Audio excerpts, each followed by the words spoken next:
Salam alaikum. Aujourd'hui, on va voir l'innervation du membre inférieur.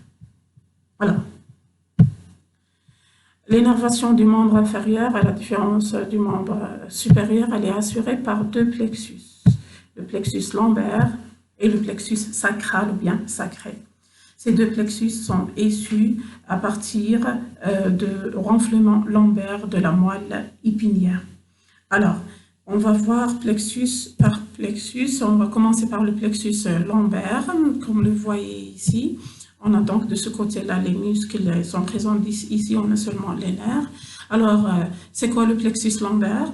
C'est un réseau anastomotique des fibres nerveuses provenant des rameaux antérieurs, bien des branches antérieures des 4 premiers nerfs lombaires, le L1, le L2, L3 et L4. Les 4 premiers nerfs lombaires, leurs branches antérieures, ils vont s'anastomoser pour former le plexus lombaire. Cette anastomose, ou bien ce plexus, ça se fait entre les deux plans du grand psoas. Comme vous en souvenez, on a dit le grand psoas, il a deux plans, bien deux chefs. Un plan antérieur qu'on appelle le chef corporel, puisqu'il s'insère sur les corps des vertèbres et les disques intervertébraux. Et un plan postérieur, ce qu'on appelle le plan apophysaire, qui s'insère sur les apophyses costéiformes des vertèbres lombaires. Alors les nerfs, ces nerfs-là, ça se trouve entre les deux plans. Comme vous voyez ici, on ne voit pas le plexus, mais on voit l'émergence des branches collatérales et terminales du plexus. Mais les racines d'origine, qui sont la branche antérieure de L1 jusqu'à L4, ils sont entre les deux plans du psoas, profondément situés entre les deux plans du grand psoas. Alors, on va voir la constitution. Alors, on a du L1 jusqu'à L4. Entre ces 4 branches, il y a des anses anastomotiques. Des anses anastomotiques entre les racines d'origine du plexus. Mais en plus, on a la L1, elle reçoit une anastomose de T12. Et la L4, elle va donner une anastomose à L5. Donc, même les extrémités du plexus vont recevoir et donner des anastomoses. Alors, la L4, quand elle donne une anastomose à L5, ça va former ce qu'on appelle le tronc lombosacré. Ce tronc-là, il participe à former le plexus sacral. Alors, comment ça se fait? La L1, elle va se diviser en 3 branches. Elle va recevoir une anastomose de T12 et elle va donner une anastomose à L1 et elle se divise pour donner le nerf, 3 branches qui sont des branches collatérales. Le nerf ilio-hypogastrique, le nerf ilio-inguinal, anciennement on les appelait le grand abdominogénital. On va voir pourquoi, puisque sa destinée c'est pour la paroi abdominale et les organes génitaux externes. Et l'ilio-inguinal, on l'appelait le petit abdominogénital. Alors, le L1, la 3e branche qu'elle va donner, c'est une branche pour le génitofémoral. La L2. La L2, qu'est-ce qu'elle va faire? Elle va recevoir une anastomose de L1 et elle donne une anastomose à L3 et elle va se diviser en 4 branches. Regardez. Une branche pour le génitofémoral, une autre branche pour le fémorocutané. Fémorocutané, ce qu'on appelle anciennement le cutané latéral de la cuisse. C'est des branches collatérales et elle va se diviser en 2 branches. Regardez, une branche postérieure, puisqu'elle est postérieure par rapport à celle-là qui est antérieure, une branche postérieure qui sera destinée à former le nerf fémoral, branche terminale, et une branche antérieure pour former la 2e branche terminale qui est le nerf obturateur. Le nerf obturateur. Alors, la L3, qu'est-ce qu'elle va faire? Elle va recevoir une branche. La L3, elle va recevoir une branche, une anastomose de L2 et elle va donner une anastomose à L4 toujours et elle va se diviser en 3. Elle va donner un rameau, une branche pour le cutané latéral de la cuisse ou bien le fémorocutané et elle se divise en une branche postérieure pour le nerf fémoral et une branche antérieure pour le nerf obturateur. La L4, qu'est-ce qu'elle va faire? La L4, elle reçoit toujours une anastomose de L3 et elle va donner une anastomose à L4, cette anastomose qui va former le tronc lombosacré. Alors, et elle va se diviser en 2. La L4, elle se divise en 2. Une branche postérieure, puisqu'elle est en arrière, une branche postérieure pour le nerf fémoral et une branche antérieure pour le nerf obturateur. Donc, la L1 elle se divise en 3, la L4, la L2 se divise en 4, L3 se divise en 3, L4 se divise en deux. Donc, on a 3, 4, 2, 2 pour retenir. Alors, on va voir les branches collatérales. Les branches collatérales sont donc, les branches collatérales sont en nombre de 4. Ils sont en nombre de 4. On va commencer par les deux branches collatérales qui sont données à partir de L1. Alors, le L1, il se divise pour donner les deux abdominogénitaux. Le grand abdominogénital ou bien l'ilio-hypogastrique et le petit abdominogénital ou bien l'ilio-inguinal. Ils ont le même trajet. Ils ont le même trajet et les mêmes rapports, même distribution. Alors, l'ilio-hypogastrique ou bien grand abdominogénital, c'est un nerf mixte, donc sensitivo-moteur. Il naît à partir de L1. Il se dirige en dehors, il va émerger du bord latéral du grand psoas. Donc, il se dirige en dehors, en avant de ce muscle, c'est le carré des lampes. C'est un muscle tendu de la deuxième côte vers la crête iliaque, qu'on appelle le carré des lampes, muscle postérieur dans la paroi abdominale. L'essentiel, puis il va traverser. Il se dirige en dehors ce nerf, il va traverser les muscles de la paroi abdominale pour entre les muscles de cette paroi et il continue son trajet jusqu'au regard de l'épine iliaque antéro-supérieure. En regard de l'épine iliaque antéro-supérieure, il va se diviser en deux branches terminales. Avant de se diviser, il va donner le rameau fessier. Rameau fessier ou bien une branche fessière pour la partie branche sensitive pour la partie supérieure de la région fessière. On l'appelait cette branche, c'est le rameau perforant latéral, et c'est pour la région latérale et supérieure de la fesse. Alors, les deux branches terminales du l'ilio-hypogastrique, donc il va donner une branche abdominale, c'est une branche motrice et sensitive, c'est surtout pour les muscles de la paroi abdominale. Et la peau de la paroi abdominale, la partie inférieure de la paroi abdominale, et une branche génitale. La branche génitale, elle va continuer le trajet pour se distribuer à la région pubienne pour la peau des organes génitaux externes. Et elle va donner aussi un rameau pour la partie supéromédiale de la cuisse, la partie toute supérieure de la cuisse.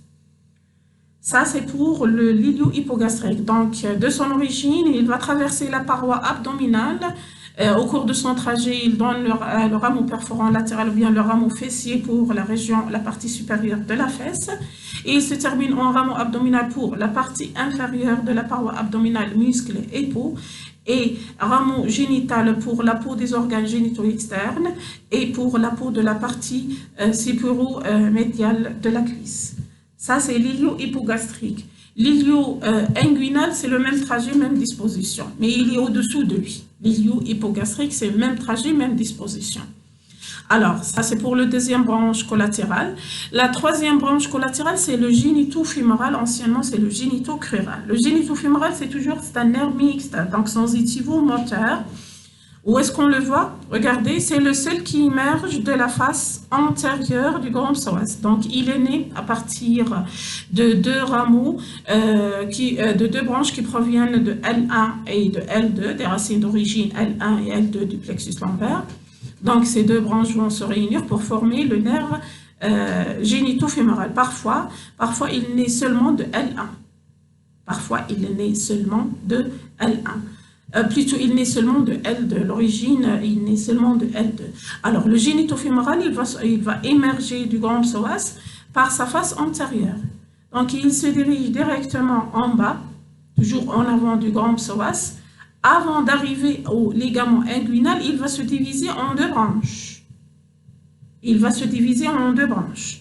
Une branche médiale qui se dirige vers le dos, on l'appelle la branche génitale. Elle va se distribuer, elle va pénétrer le canal inguinal pour se distribuer aux organes génitaux externes. Et une branche latérale fémorale, elle va passer sous le ligament inguinal, donc elle va passer dans la lacune vasculaire de l'anneau inguinal, en arrière du paquet vasculo-nerveux. Mais plutôt en avant du paquet vasculo-nerveux, elle est destinée pour l'énervation, cette branche c'est pour l'énervation de la peau de trigone fémoral. la peau de trigon fémoral. La peau en regard du fascia cribriformis est énervée par une branche latérale, la branche fémorale du génito-fémoral. Alors ça, c'est la troisième branche collatérale. La quatrième branche collatérale, c'est un nerf purement sensitif, comme le nom l'indique, c'est le nerf cutané latéral de la cuisse. Cutané, sensitif, latéral de la cuisse pour la face latérale de la cuisse, on l'appelait anciennement le fémuro-cutané. Fémuro-cutané. Alors son origine, ce nerf, il est né à partir des branches antérieures, il provient des branches antérieures de L1 et L3. Parfois, il naît seulement de L2. Plutôt L2 et L3. Il est né à partir des branches de L2 et L3, mais parfois il naît seulement de L2.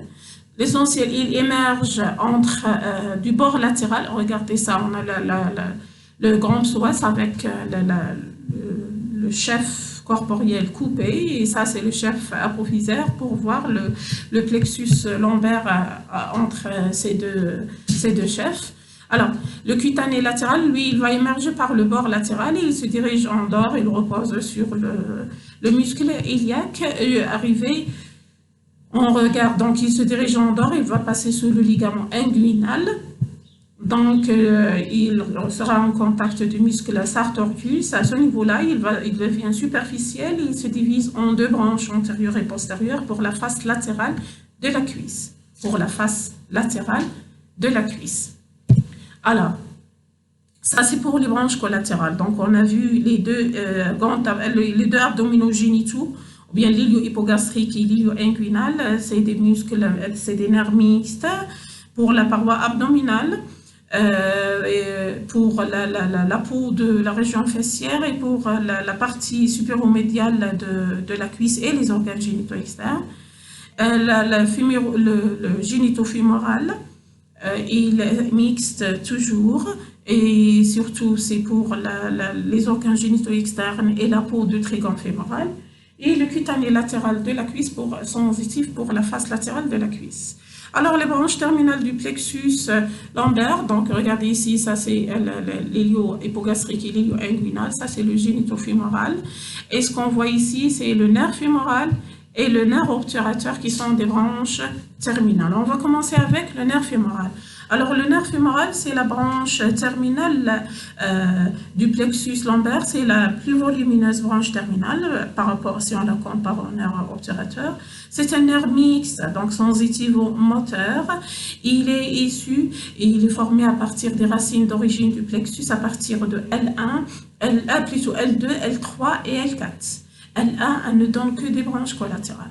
Elle ne participe pas à former les branches terminales. Alors, les branches terminales, c'est à partir de L2, L3 et L4. D'après son territoire moteur, qu'est-ce qu'il énerve? On dit que c'est le nerf de l'extension de la jambe.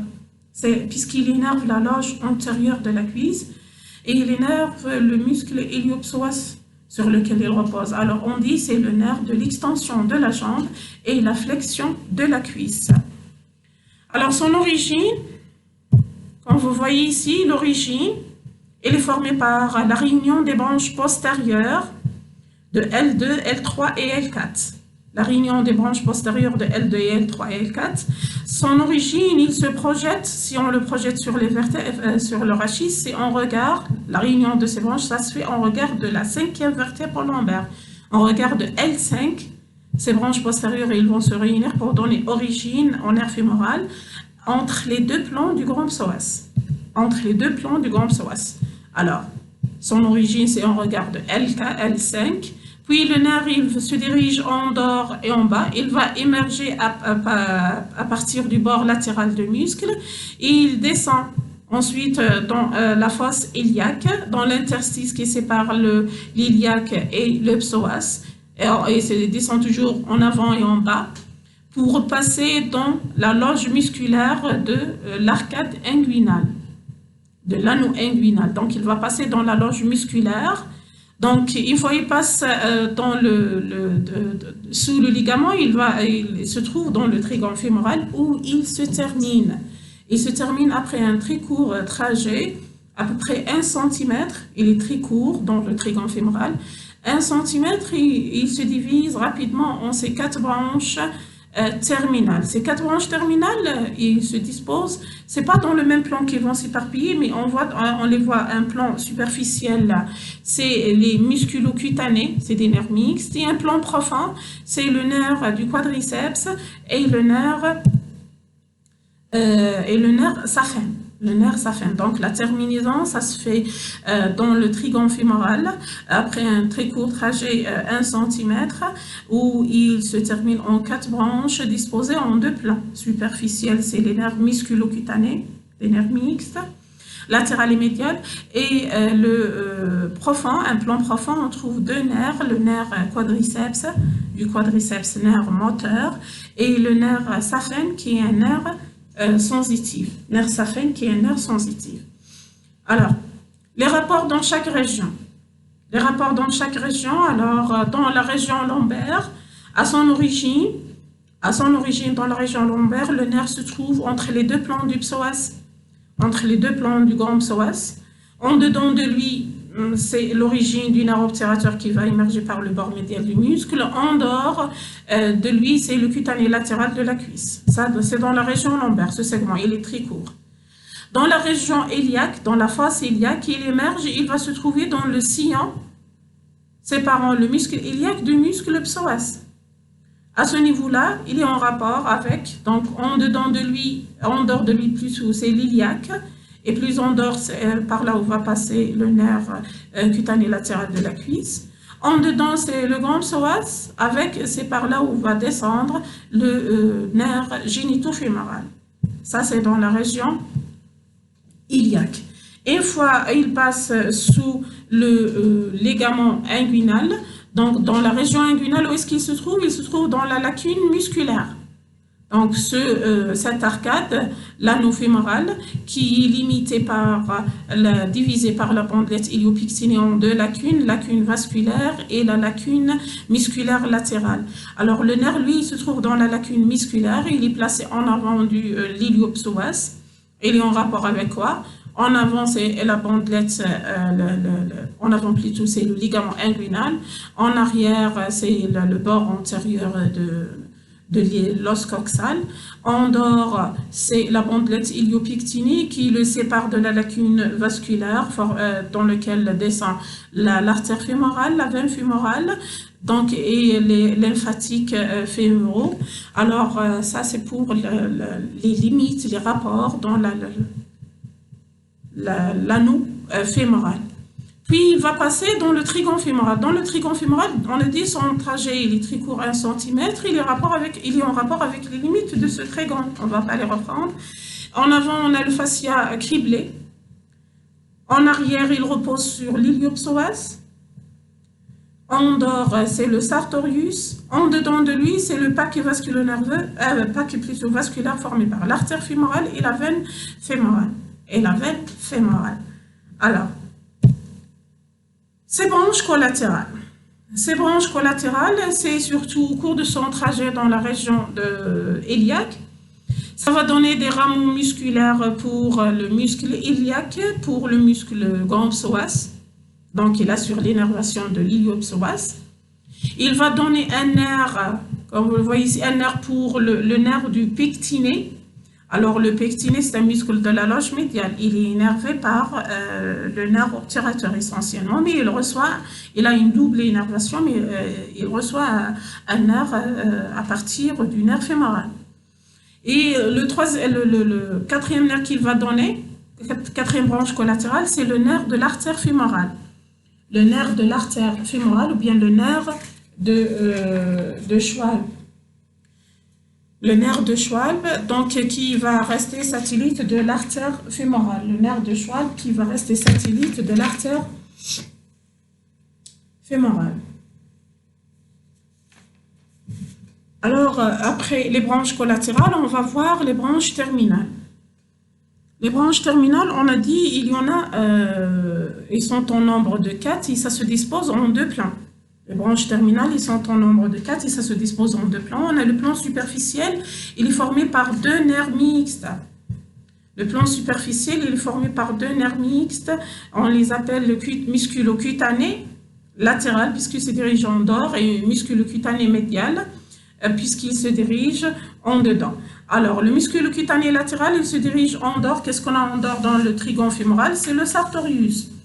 Alors, il va se diviser pour donner deux types de rameaux musculaires et rameaux cutanés. Les rameaux musculaires, c'est pour le sartorius, dont il assure l'innervation.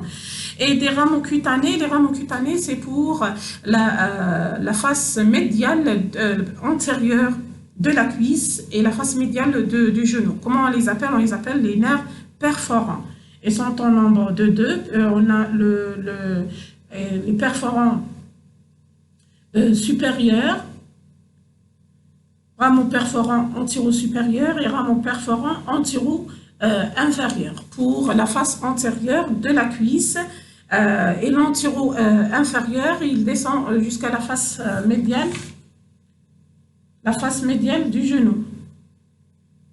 La face médiale du genou. La deuxième branche collatérale dans le même plan superficiel, c'est le cutané, musculocutané médial. Le musculocutané médial, il va donner deux types de branches, musculaires et sensitives. Les musculaires, puisqu'ils se dirigent en dedans, qu'est-ce qu'on a en dedans? Ici, on a le paquet vasculo-nerveux.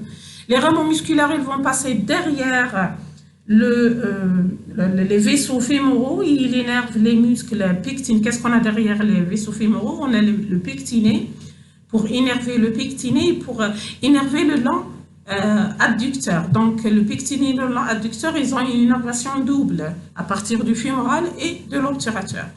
Alors, ça, c'est pour les rameaux musculaires. Alors que les rameaux cutanés sensitifs, ils vont passer en avant du paquet vasculo-nerveux, de nombre variable. Donc, ils vont passer en avant, ils vont perforer le fascia pour se distribuer à la face médiale de la cuisse.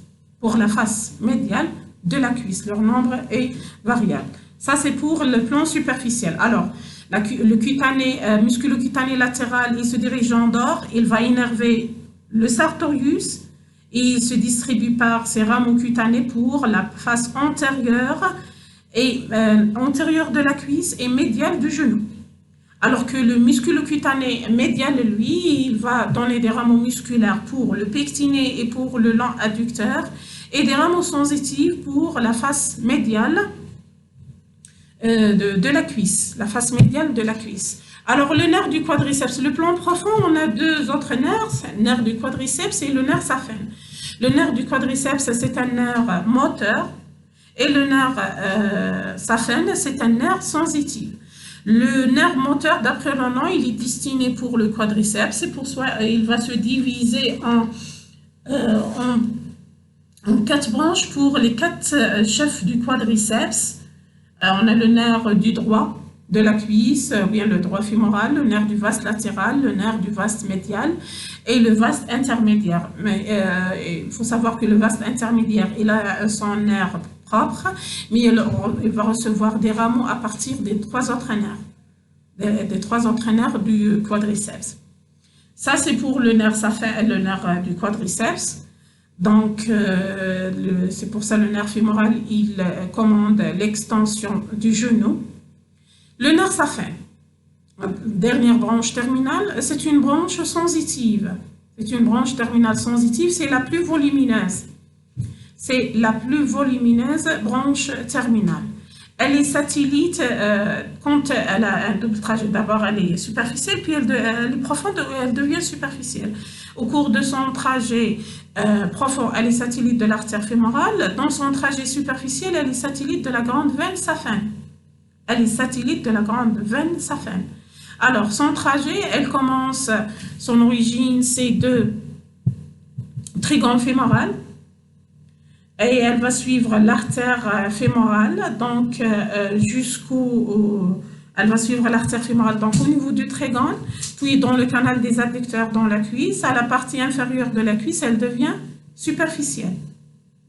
Elle devient superficielle et elle descend sur la face médiale du genou pour se diviser en regard du condyle médial en 2 branches terminales. Une branche antérieure pour la patella, pour la région antérieure du genou, on l'appelle la branche antérieure infrapatellaire, et une branche postérieure jambière qui va suivre le trajet de la grande veine saphène. Donc, la veine saphène, elle remonte, la grande veine saphène remonte, le nerf saphène, lui, il descend jusqu'à la malléole médiale où il se termine. Oui, il se termine. Alors, au cours de son trajet, qu'est-ce qu'elle va assurer? L'énervation sensitive de la partie antéromédiale du genou et la partie antéromédiale de la jambe. Ça pour revenir au territoire sensitif, territoire d'énervation du nerf moteur. Donc, puisqu'on a dit il va énerver l'iliopsoas, donc il commande la flexion de la cuisse. Et il énerve le sartorius dans la loge antérieure, il énerve le quadriceps, donc il détient et il commande l'extension de la jambe. Mais il participe aussi à l'abduction puisqu'il énerve, il participe à l'énervation du pectiné et du long adducteur. Mais il commande surtout la flexion de la cuisse et l'extension de la jambe. Ça, c'est pour son territoire sensitif, plutôt moteur. Pour le territoire sensitif, c'est la face antérieure de la cuisse par le musculocutané latéral, la face médiale par le musculocutané médial, la face médiale de la cuisse et de la jambe et du genou. Pour la partie antéromédiale antéromédiale du genou et antéromédiale de la jambe, c'est le nerf saphène jusqu'à la cheville, jusqu'à la malléole médiale. C'est le nerf saphène. C'est le nerf saphène. Ça, c'est pour le territoire sensitif du nerf fémoral. Alors, après le nerf fémoral, on va voir le nerf obturateur. C'est la deuxième branche terminale du plexus lombaire. C'est un nerf mixte, mais il est beaucoup plus moteur.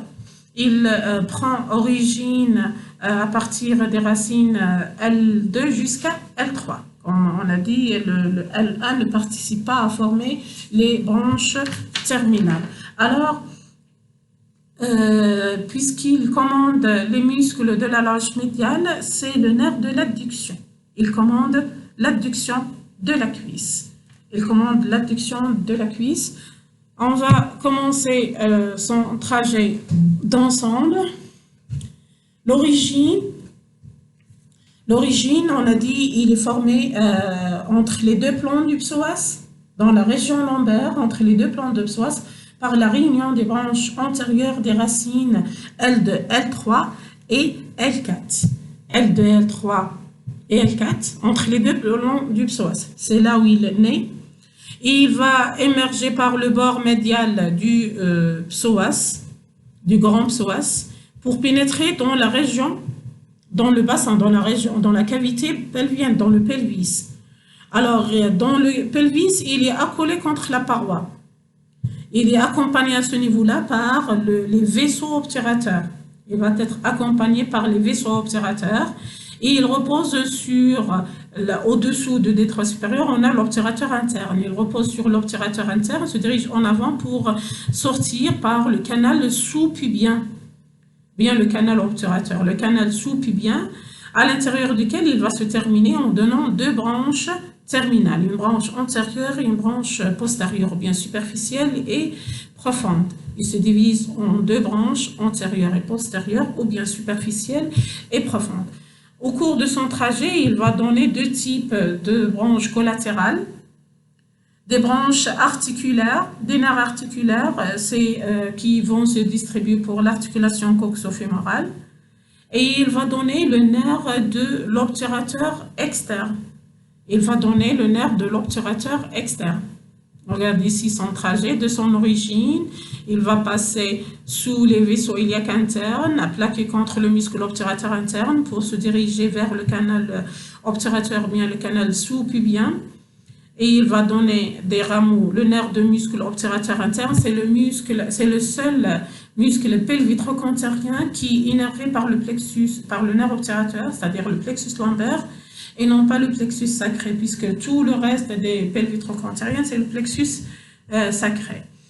Alors, et ça va se diviser en deux branches, antérieure et postérieure. en deux branches, antérieures et postérieures. Alors, les branches antérieures et postérieures, ou bien superficielles et profondes, ainsi nommées d'après leur situation par rapport au plan de la loge médiale. Les deux branches vont descendre dans la loge médiale. Ici, vous en souvenez, la loge médiale, elle est disposée en trois plans. Un plan antérieur, c'est le pectiné. Un plan antérieur, ça c'est une coupe sagittale. Donc, un plan antérieur formé par le pectiné et le long adducteur, un plan moyen formé par le court adducteur et un plan postérieur formé par le grand adducteur avec ses trois chefs. Ici, on voit seulement le chef supérieur et moyen, le chef inférieur, on ne le voit pas sur la coupe. Alors, la branche antérieure, on l'appelle antérieure bien superficielle puisqu'elle descend entre le plan antérieur et moyen. Donc, elle est entre le pectiné et le long adducteur en avant et le court adducteur en arrière. Alors que la branche profonde ou bien postérieure, elle descend entre le court et le grand adducteur. Entre le court et le grand adducteur. Alors, au cours de son trajet, la branche antérieure, elle va donner le nerf du long adducteur, bien le moyen adducteur, le nerf du court adducteur, le nerf du pectiné va donner aussi un rameau pour le nerf du gracile. Le nerf du gracile, donc on a le nerf du pectiné, le nerf du long adducteur, du court adducteur et le nerf du gracile. Et ça va donner aussi un rameau cutané qui va perforer le fascia pour devenir superficiel et se distribuer à la face médiale du genou. La face médiale de l'articulation du genou. Ça, c'est pour la branche antérieure. Alors que la branche postérieure, qu'est-ce qu'elle va faire? Donc, elle descend entre le plan moyen, entre le court et le grand adducteur. Au cours de son trajet, elle va donner des rameaux pour le long adducteur, le court adducteur plutôt, et des rameaux pour les deux premiers faisceaux du grand adducteur, le faisceau supérieur et le faisceau moyen. Le faisceau inférieur n'est pas innervé par le nerf obturateur. Puis, donc, on a entre le faisceau moyen et inférieur, on a l'anneau du grand adducteur, bien l'hiatus du grand adducteur. Le nerf va pénétrer par cet hiatus pour se terminer sur la face postérieure du genou, où elle donne le rameau articulaire pour le genou, Alors, si on veut voir le rôle ou bien la fonction du nerf obturateur, c'est un nerf mixte, mais il est surtout sensitif et il est surtout moteur pour la loge médiale de la cuisse. Donc, il assure l'adduction de la cuisse. Et la sensibilité, c'est pour la face médiale du genou, pour la région médiale du genou. Alors, s'il est touché, ce nerf, on remarque que son atteinte se traduit par une difficulté à croiser les jambes. Ça devient difficile de faire croiser la jambe, puisque pour croiser, on va faire une abduction de la cuisse, donc c'est pour ça que ça devient difficile si le nerf obturateur est touché. S'il est comprimé, vu son trajet à l'intérieur du pelvis, alors il est en rapport avec les organes intrapelviens et vous allez voir, il a un rapport intime avec les ovaires chez la femme. Alors s'il est comprimé par un kyste ovarien ou bien une tumeur de l'ovaire, son atteinte, cette compression se traduit par une douleur sur la face médiale du genou, ou bien des douleurs, ou bien paresthésie, ou bien fourmillement sur la face médiale du genou. Alors, merci, on a terminé avec le plexus lombaire.